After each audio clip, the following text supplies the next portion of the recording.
Au nom du Père et du Fils et du Saint-Esprit. Ô Seigneur, envoie ton Esprit Saint qu'il repousse l'ennemi au loin.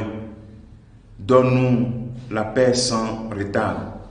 Que ton Esprit Saint soit au cœur de cette parole que nous allons lire et proclamer. Sous ta conduite et ton conseil, Esprit Saint, nous éviterons toute erreur.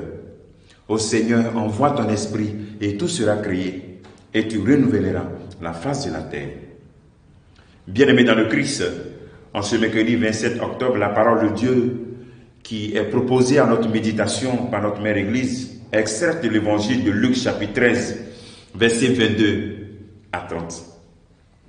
En ce temps-là, tandis qu'il faisait route vers Jérusalem, Jésus traversa ville et village en enseignant. Quelqu'un lui demanda, « Seigneur, n'y a-t-il que peu de gens qui soient sauvés ?» Jésus leur dit, « Efforcez-vous d'entrer par la porte étroite, car je vous le déclare, beaucoup chercheront à entrer et n'y parviendront pas. Lorsque le maître de maison se sera levé pour fermer la porte, si vous, du dehors, vous vous mettez à frapper à la porte en disant, « Seigneur, ouvre-nous », il vous répondra, « Je ne sais pas d'où vous êtes. » Alors, vous vous mettrez à dire, « Nous avons mangé et bu en ta présence, et tu as enseigné sur nos places. » Et il vous répondra, « Je ne sais pas d'où vous êtes. Éloignez-vous de moi, vous tous qui commettez l'injustice. » Là, il y aura des pleurs et des graissements de dents. Quand vous verrez Abraham, Isaac et Jacob et tous les prophètes dans le royaume de Dieu, et que vous-même, vous serez jetés dehors, alors on viendra de l'Orient et de l'Occident, du Nord et du Midi, prendre place au festin dans le royaume de Dieu. Oui, il y a des derniers qui seront premiers, et des premiers qui seront derniers. Acclamons la parole de Dieu. Louange à toi, Seigneur Jésus. Je ne sais pas d'où vous êtes. Éloignez-vous de moi, vous qui commettez l'injustice. Cette parole est forte quand le Seigneur déclare qu'il ne connaît pas toutes ces personnes qui disent avoir mangé et bu avec lui, avoir été sur la place et je l'ai écouté parler. Imaginez que quand votre mort, Jésus vous dit qu'il ne vous connaît pas aussi. Qu'il vous dit, éloignez-vous de moi. Or, vous êtes responsable de la communauté, responsable de chorale, maître de cœur, responsable de cœur, prêtre. Vous avez une responsabilité dans l'église. Ou bien même, vous êtes toujours à l'église, en train de prier. Vous êtes toujours dans les temples, dans les lieux de culte.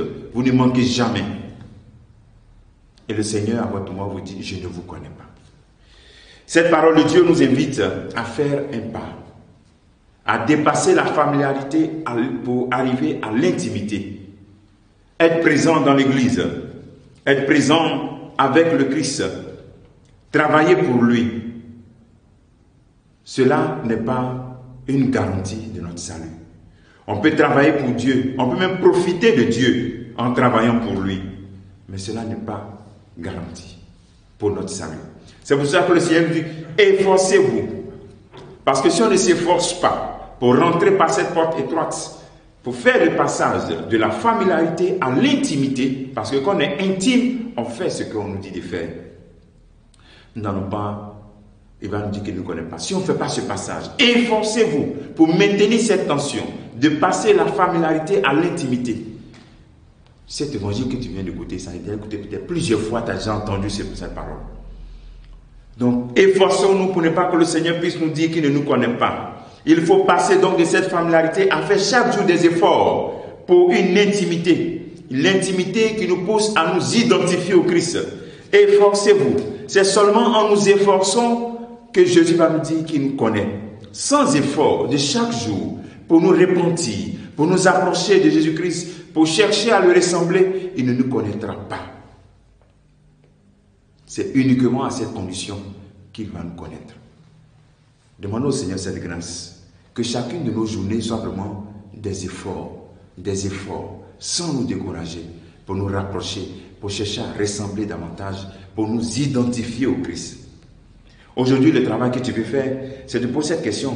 Quel effort je dois faire aujourd'hui pour ressembler plus à Jésus-Christ? Que le Seigneur te bénisse, qu'il nous bénisse tous en ce jour. Au nom du Père et du Fils et du Saint-Esprit. Amen.